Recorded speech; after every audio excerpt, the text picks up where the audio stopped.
The tide of the war had turned, and nothing would ever be the same again. 2 years after the war began, a Valkyrie diplomatic vessel entered Earth's solar system under a white flag of truce. The ship moved slowly, carefully, making no aggressive moves. It broadcast peaceful messages on every frequency, requesting permission to approach.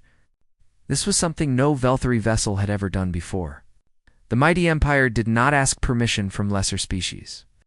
They took what they wanted, but everything had changed. Earth below was scarred and wounded. 3 billion humans had died in the 2 years of fighting.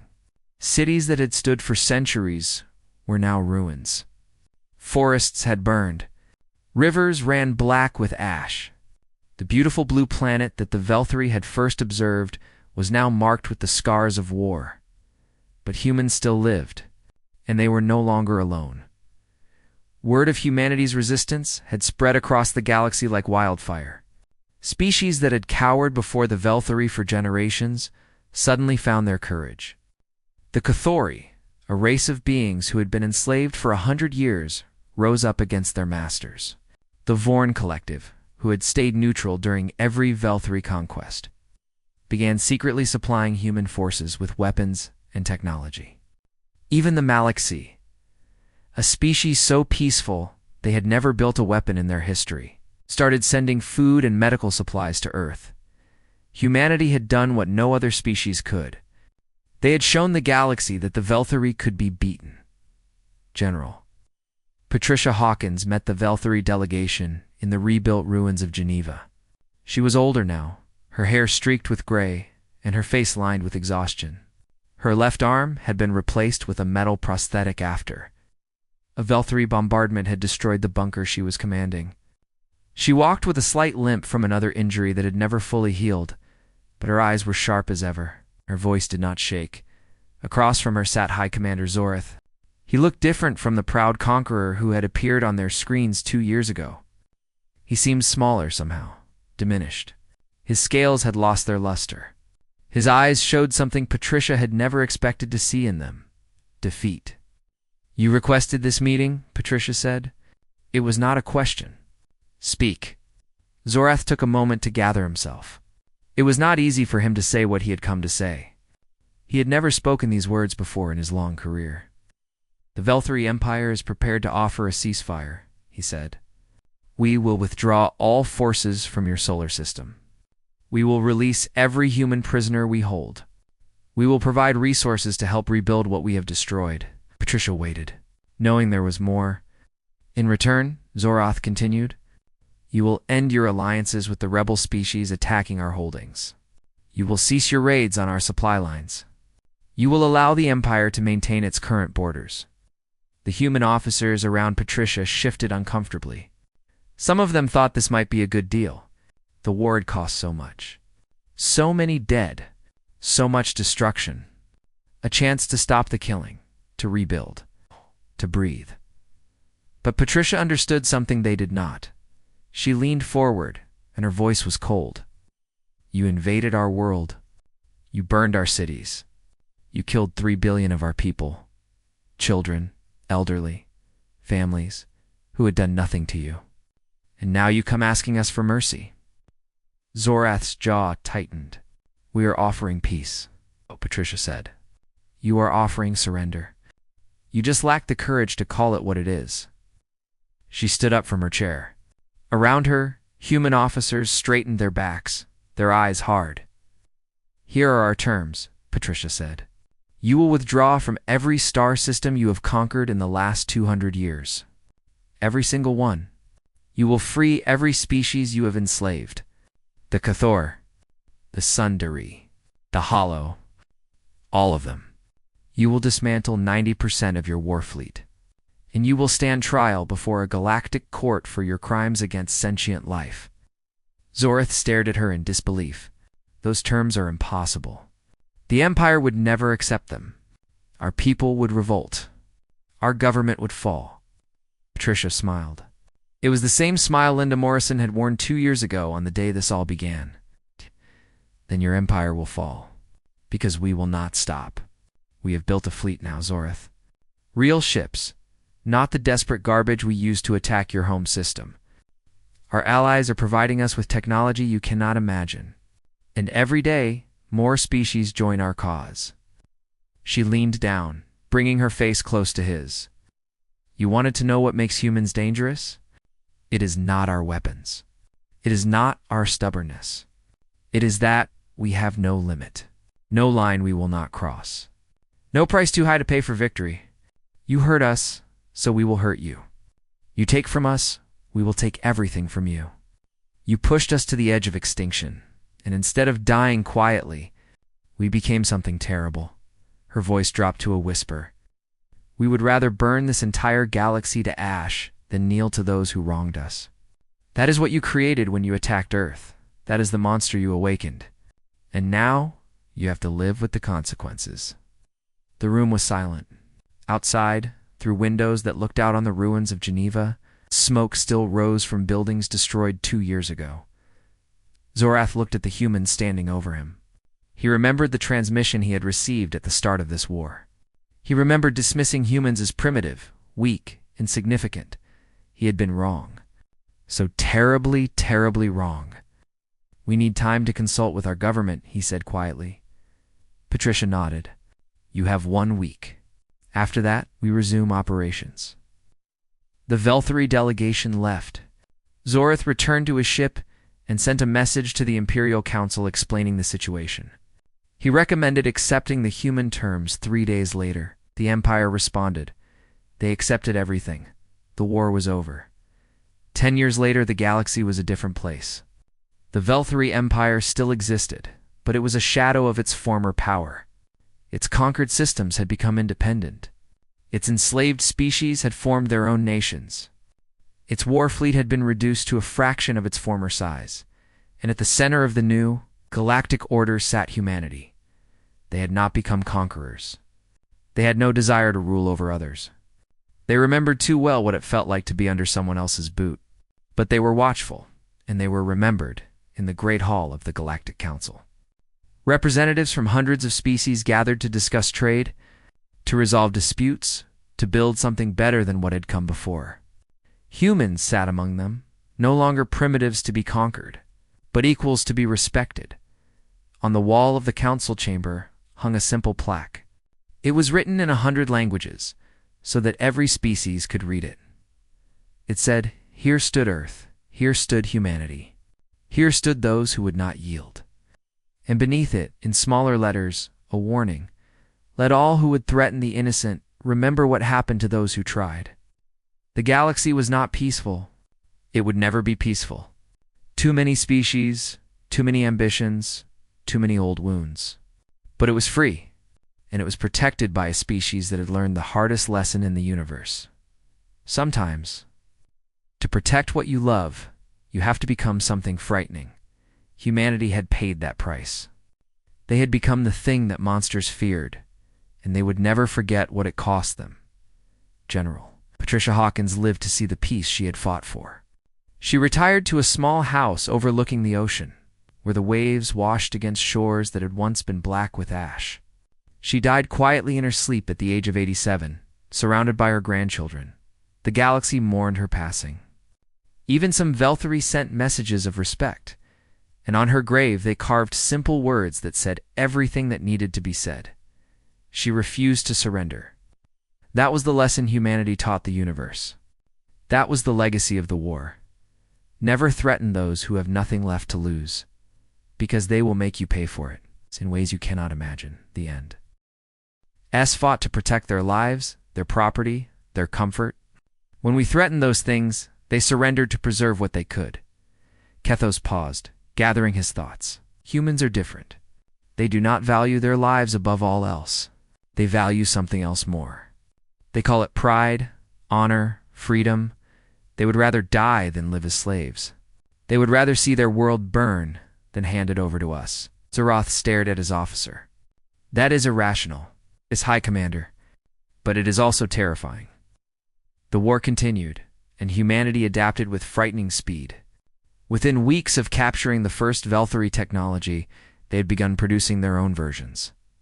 The weapons were crude and ugly, held together with welds and duct tape, but they worked. Human engineers learned by doing, by failing, by dying and trying again. Underground factories produced new weapons daily. Scientists who had spent their lives studying abstract theories now focused every bit of their genius on destroying the enemy. Artists and writers created propaganda that kept human spirits high. Musicians composed songs that soldiers sang as they marched into battle. The Velthari had more ships, more soldiers, more technology, but they were fighting for conquest, for resources. For the glory of their empire, humans were fighting for everything they loved. And as the months passed, even the most confident Velthari officers began to wonder if they could win this war. They could kill humans by the millions, but there were always more. They could destroy cities, but humans rebuilt in caves and tunnels. They could bomb factories, but humans built new ones in hidden locations. General Patricia Hawkins received a report that made her smile for the first time in weeks. Human scientists had successfully tested a faster-than-light engine built from captured Velthari technology. It was rough and unstable, but it worked. Humanity was no longer trapped on Earth. The hunters were about to become the hunted, and somewhere in orbit, High Commander Zorath felt a chill run down his spine without knowing why. His empire had conquered 17 star systems, but they had never faced an enemy like this, an enemy that would not stop, an enemy that could not be broken, an enemy that was learning to fight back. 1 year after the invasion began, humanity launched Operation Vengeance. For 12 months, humans had been fighting a defensive war. They had defended their cities, their bunkers, their families. They had made the Velthari pay for every inch of ground and blood. But they had always been reacting, always waiting for the next attack. Now, for the first time, they were going to strike back, using technology salvaged from crashed Velthari ships, and combined with their own desperate innovation, human engineers had constructed 12 vessels capable of traveling faster than light. These ships were not beautiful or elegant like Velthari craft. They were ugly, brutal things made of welded metal plates and exposed wiring. They looked like they had been built in a junkyard, because many of them had been. But they worked. And that was all that mattered. Captain Daniel Reyes stood on the bridge of the lead ship. His crew had named it the Spite because that was exactly what this mission was about. Pure, stubborn spite against the enemy that had tried to destroy them. Daniel was 29 years old. Before the war, he had been a commercial pilot flying cargo routes across the Pacific Ocean. He had spent his days moving boxes of electronics and clothing from one city to another, living a quiet life with his wife and young daughter. His wife and daughter had died in the bombing of San Francisco 3 months ago. He had nothing left to lose and everything to fight for. "All ships report ready," said Lieutenant Maria Santos, his first officer. She was young, barely 25, with short dark hair and steady hands. She had been an engineering student before the war.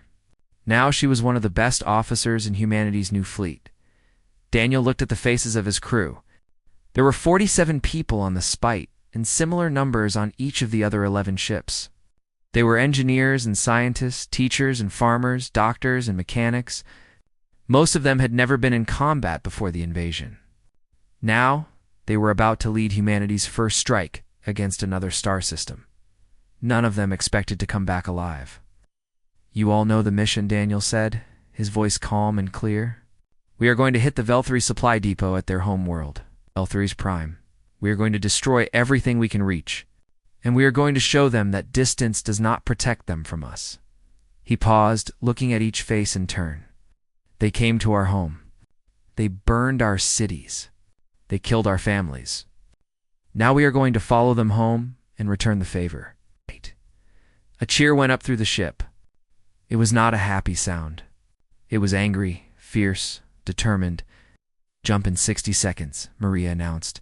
Daniel sat in the captain's chair and gripped the armrests.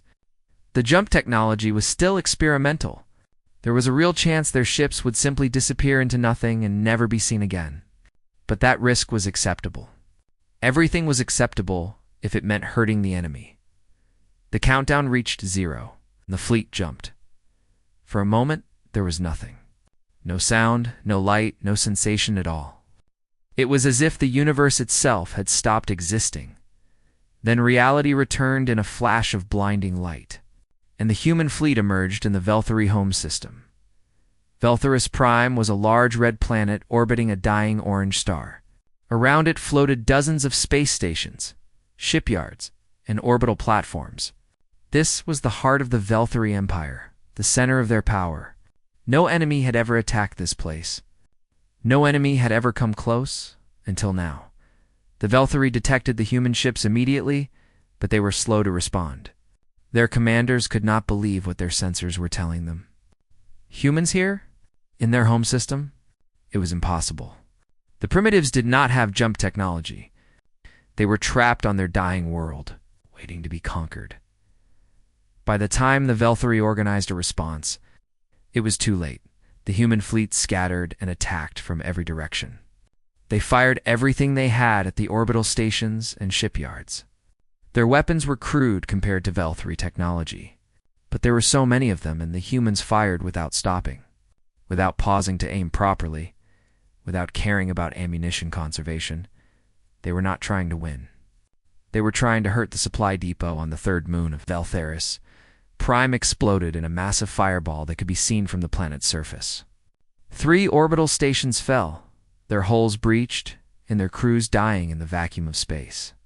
A shipyard that was building the Empire's next generation of warships was reduced to spinning debris. Velthary. Defense ships scrambled to intercept the attackers, but the human vessels were fast and unpredictable. They zigged and zagged in patterns that made no tactical sense. They flew straight at superior enemy forces and opened fire at point-blank range. They rammed damaged Velthary ships when their weapons ran out, for human ships were destroyed in the first hour of the battle. Then 2 more, then 3 more. But the surviving vessels kept fighting, kept destroying, kept hurting the enemy when only 5 human ships remained, and the Velthary Defense Force was finally closing in to finish them off. Captain Daniel Reyes gave his last order. All ships, prepare to jump. We have done what we came to do.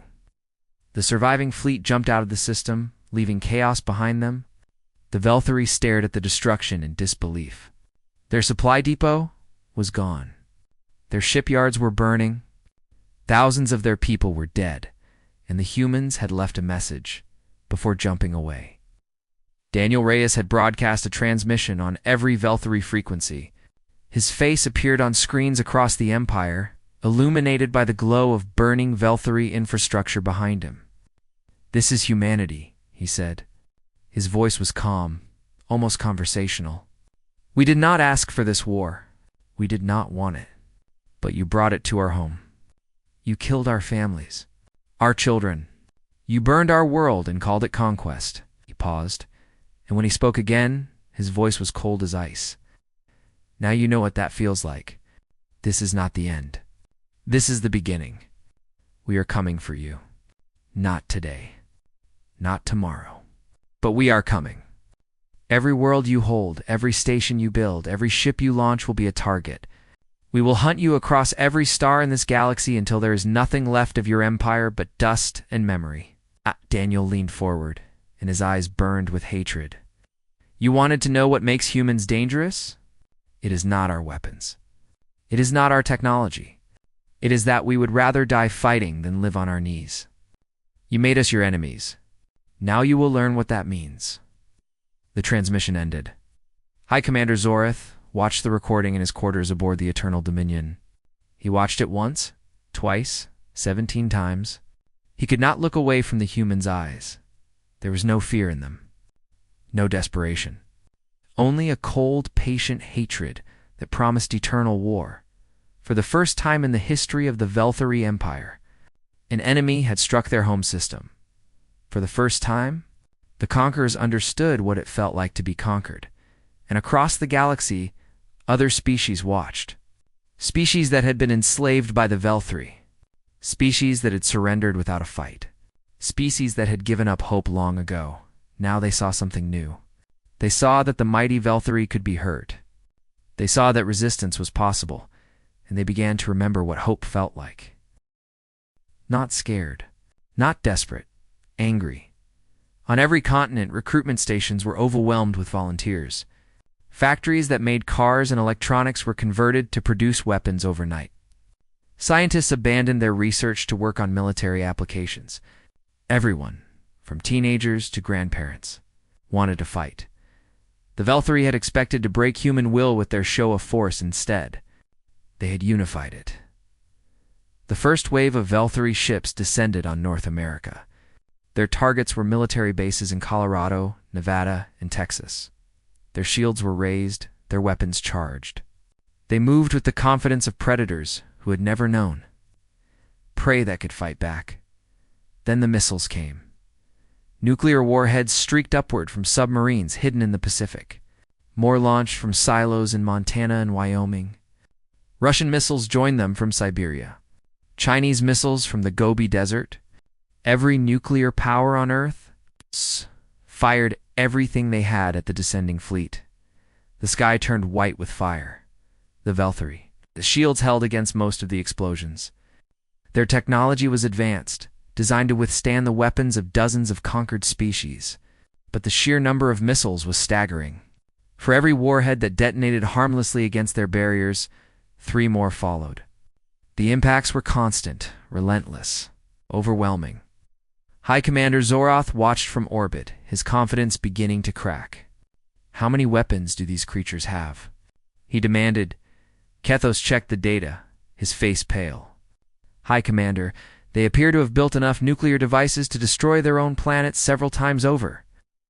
Why would any species do that? They built them to use against each other, sir. They pointed these weapons at their own kind. Zoroth stared at the screen, showing the endless barrage of missiles. What kind of insane species built weapons to destroy itself? Then something new entered the fight. In the Nevada desert, Dr. Kevin Parks stood at the controls of Project Prometheus. He was a small man with glasses and messy hair, the kind of person who looked more comfortable in a laboratory than a combat zone. But his hands were steady as he activated the weapon. 3 fusion reactors hummed to life. Energy built in the massive focusing array. And then a beam of pure, concentrated power lanced upward into the sky. It struck the lead Velthari destroyer, ship called the Righteous Fury, directly in the center of its hull. For a moment, nothing happened. The Velthari shields flickered and pulsed, trying to absorb the incredible amount of energy being poured into them. Then, with a sound like thunder that could be heard across 3 states, the shields failed. The Righteous Fury broke apart in the sky.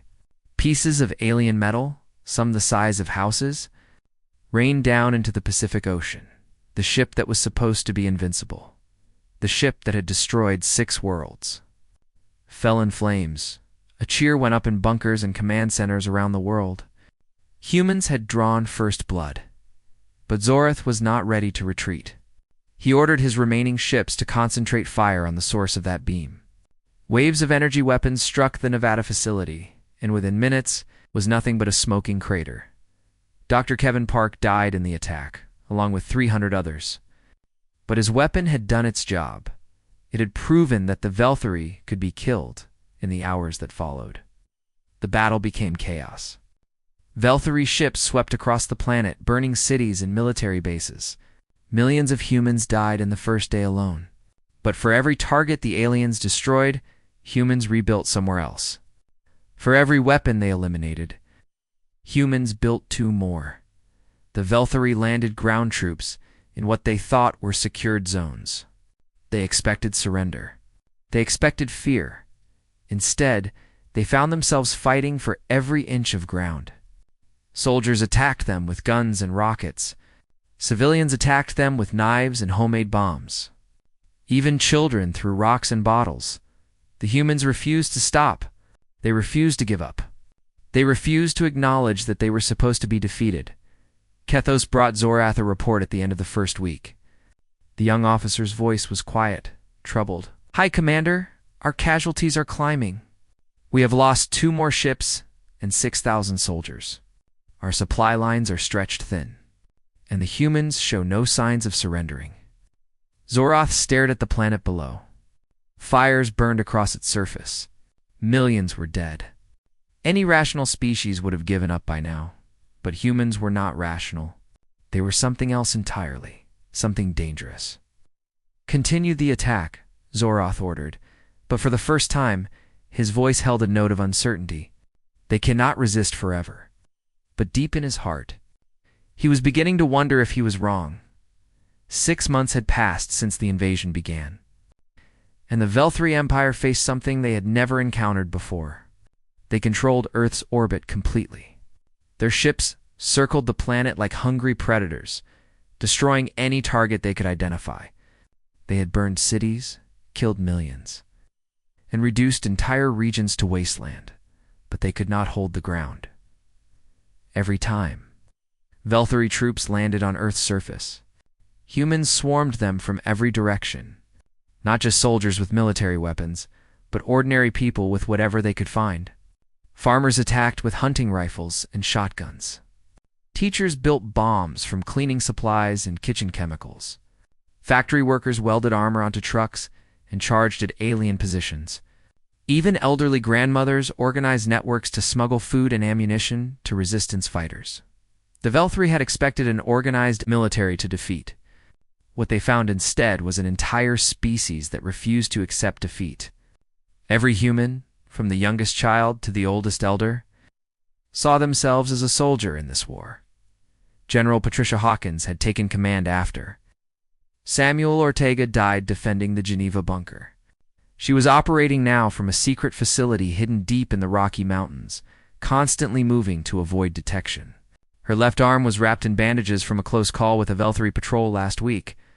She had not slept properly in months, but her eyes were sharp and her voice was steady as she addressed her command staff. "They are making the same mistake every invader makes," she said, pointing at the holographic map showing Velthri positions. "They are trying to control territory. They do not understand that we are not fighting for territory. We are fighting because we refuse to lose."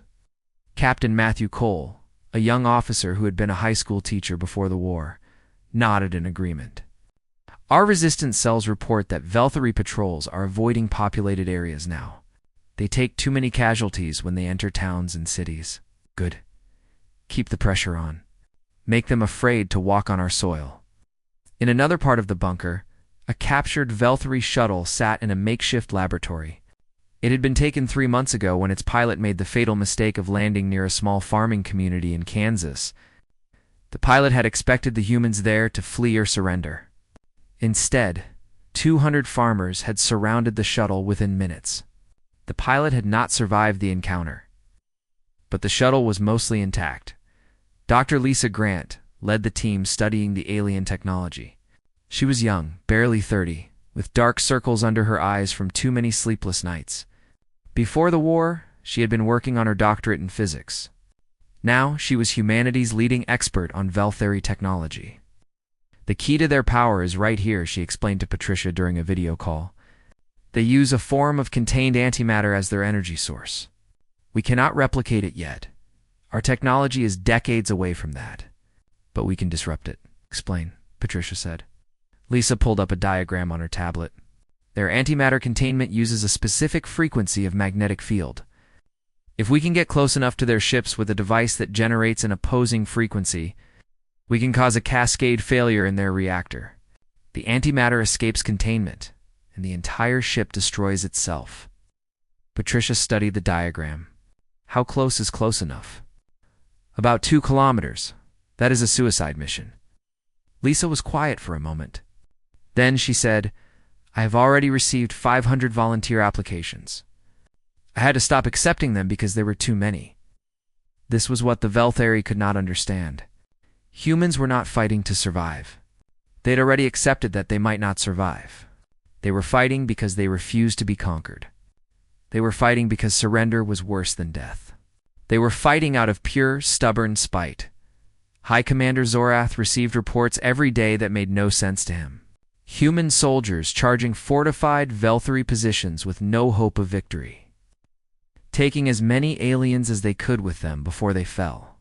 Civilian populations refusing to evacuate from war zones, instead building barricades and preparing to fight to the last person. Captured humans dying before revealing any useful information, sometimes by their own hand. He called a meeting of his senior officers to discuss the situation. We have been fighting this species for 6 months, he said. We have killed tens of millions of them. We have destroyed their largest cities, their industrial centers, their military bases. And yet they fight harder now than they did on the first day. Explain this to me. Kethos, who had become something of an expert on human behavior through necessity, spoke carefully. High Commander, I believe I understand now. We made a fundamental error in our assessment of this species. What error? We assumed they were like other civilizations we have conquered. Those species. The Velthari Empire had conquered 17 star systems in the last 100 years. No species had ever stopped them. Their warships were massive and deadly, covered in dark metal that absorbed light like a hungry shadow. Their weapons could burn entire cities in seconds. Their soldiers were tall, strong, trained to kill without mercy. High Commander Zorith stood on the bridge of his flagship, the Eternal Dominion. He was old by Velthari standards, with gray scales covering his face and scars from countless battles marking his body. He had personally led the conquest of 6 worlds. He had watched civilizations crumble before his feet. He had never known defeat. Now he looked at the small blue planet floating in the darkness of space. His scouts had found it 3 months ago, tucked away in an unremarkable corner of an unremarkable galaxy. The natives called it Earth. Zorith had studied these creatures called humans. They were soft, weak things made of flesh and bone. They had no natural weapons, no claws or fangs or armor. They spent their time fighting among themselves over pieces of land and imaginary lines on maps. They had barely managed to reach their own moon, and their deep space exploration was limited to tiny machines that moved slower than a Velthari child could run. A primitive species, Zorith said to his officers gathered around him. They pose no threat to us. We will add their world to our holdings and use them as labor for our mining operations. His second-in-command, a younger Velthari named Kethos, pulled up data on the main screen. High Commander, they do possess nuclear weapons. Crude devices, but capable of significant destruction. Zorith made a dismissive sound. Their weapons cannot penetrate our shields. A single destroyer could reduce their entire military to ash in hours. Send the standard ultimatum. The message was transmitted to every communication device on Earth. It was simple and direct. Surrender unconditionally within 24 hours or face complete annihilation. The Velthari had sent this same message to dozens of worlds. Every single one had surrendered. Zoroth expected the humans to do the same. He expected panic, chaos, begging for mercy. He expected their leaders to fall over themselves trying to negotiate terms. What he got instead was a response that confused. Him, a human female, appeared on his view screen. She was small, with dark skin and gray hair pulled back from her face. She wore simple clothing and stood behind a wooden podium with a strange symbol on it. She introduced herself as Secretary General Linda Morrison of something called the United Nations. Her voice was calm, pleasant even, as if she were discussing the weather rather than the end of her species. We have received your transmission, she said. The people of Earth have discussed your terms. We respectfully decline. Zoroth's officers exchanged confused looks. No species had ever declined before, Linda Morrison continued. Furthermore, we would like to inform you that any hostile action against Earth or its people will be considered an act of war. We strongly advise you to leave our solar system immediately. For a moment, Zoroth simply stared at the screen. Then he laughed. It was a harsh, grating sound that echoed through the bridge. You misunderstand your situation, human, he said. You have no fleet. No planetary defenses worth mentioning. Your weapons are toys compared to ours. This is not a negotiation. This is a notification of your conquest. Linda Morrison did not look afraid. She did not look worried. Instead, she smiled, and there was something in that smile that made Zoroth's laughter die in his throat. Hi, Commander, she said. You have clearly done your research on our capabilities. But I wonder if you researched our history. She touched something on her podium, and images appeared beside her. Images of human wars. Massive battles with millions of soldiers. Explosions that turned cities to dust, weapons that poisoned the land for generations. "We are not a peaceful species," Linda Morrison said. "We have spent our entire existence fighting. We have killed each other over religion, over land, over resources, over ideas. We have waged war with such ferocity that we nearly destroyed our own planet multiple times. We have built weapons capable of ending all life on Earth. And we have pointed those weapons at each other." She paused, letting her words sink in. "That was when we were fighting people we considered brothers and sisters, people we loved, people who shared our world." She leaned forward, and her voice grew cold. "You are not people we love. You are invaders. You are threatening our home, our families, our children. And I promise you, High Commander, if you think we were vicious when fighting each other, you have no idea what we will do to defend ourselves against you." Zorath felt something stir in his chest. It took him a moment to recognize it because he had not felt it in so long. Doubt, but he pushed it aside. These were empty words from a desperate creature. Humans were soft, weak. They would break like all the others. "You have made your choice," he said. "You will regret it." "No," Linda Morrison replied. "You will." The transmission ended. Zorath turned to his officers. Some of them looked uncertain now, disturbed by the human's words. He could not allow that doubt to spread. "Begin the invasion," he ordered. "Destroy their military installations first, then their population centers. We will make an example of this world." The Velthari fleet began to move. 50 warships descended toward Earth, their weapons charging with deadly energy. They expected the humans to scatter and run. They expected fear and chaos. What they found instead surprised them. Within hours of the ultimatum expiring, something strange happened on Earth. Countries that had been enemies for centuries suddenly stopped fighting. Leaders who had refused to speak to each other for decades picked up their phones. Resources that had been hoarded were freely shared. Every single nation on the planet, without exception, joined together against the common threat. Humans had a saying that Zorath did not know yet, but would soon learn. "The enemy of my enemy is my friend." And on that day, every human on Earth decided that they had only one enemy. The Velthari had expected to conquer a divided, primitive world instead. They had awakened something far more dangerous. They had given humanity a reason to unite, and they had given humanity a reason to fight. "High Commander." Zorath watched his fleet descend toward Earth. Confident in his victory, he did not know that in the bunkers and military bases below, humans were preparing a welcome that would shake the foundations of his empire. He did not know that he had just made the worst mistake of his long and bloody career. He had declared war on the deadliest species in the galaxy, and they were ready to show him why. The Velthari fleet entered Earth's atmosphere expecting an easy victory. Their sensors showed primitive military bases, outdated weapons, and a population of soft creatures who had never faced a real threat from beyond their world. High Commander Zorath ordered his ships to target the largest military installations first. He wanted to crush human resistance quickly and completely. He did not expect what happened next. General Samuel Ortega stood in a bunker deep beneath the Swiss Alps. He was 62 years old. With gray hair cut short and hands scarred from decades of military service, he had fought in 3 wars before this one, and he had seen terrible things. But nothing had prepared him for the sight of alien warships descending on his planet around him. Officers from every major nation worked side by side.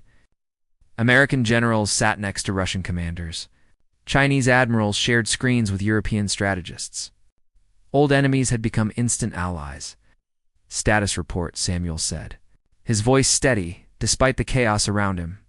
Colonel Patricia Hawkins, a tall woman with sharp eyes and a no-nonsense attitude, pulled up the global display. "Sir, we have full cooperation from every nuclear power. All arsenals are now under unified command. Submarine fleets are in position across the Atlantic and Pacific. Ground-based launchers in North America, Russia, and China are armed and ready. And the special projects?" Patricia allowed herself a small smile. "Dr. Kevin Park at the Nevada facility confirms the prototype is operational. They are calling it Project Prometheus. It is an energy weapon we have been developing in secret for 15 years. Nobody thought we would ever actually need it. Samuel nodded. He remembered the arguments in Congress about funding secret weapons programs. He remembered politicians saying it was a waste of money, that no threat would ever require such extreme measures. He wished those politicians could see the alien warships now filling the sky. What about civilian evacuations?